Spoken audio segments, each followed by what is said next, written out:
বেঈমানরা ঠিকই ভালো থাকে না শুধু বোকা মানুষগুলো। ভালোবাসায় প্রতারণা না থাকলে রাস্তার পাশে এত পাগল বসে থাকতো না। মন থেকে চাওয়া জিনিসগুলোই এক সময় মন খারাপের কারণ হয়ে দাঁড়ায়। দিন শেষে দীর্ঘশ্বাসগুলো বলে ওঠে, তুই বড্ড একা, কেউই নেই তোর।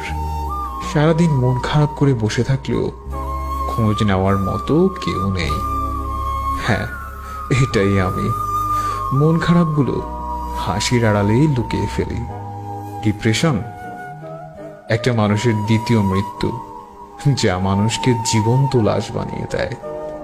তাকে বলে দিও তার সাথে কথা না বললে আমার খুব কষ্ট হয়।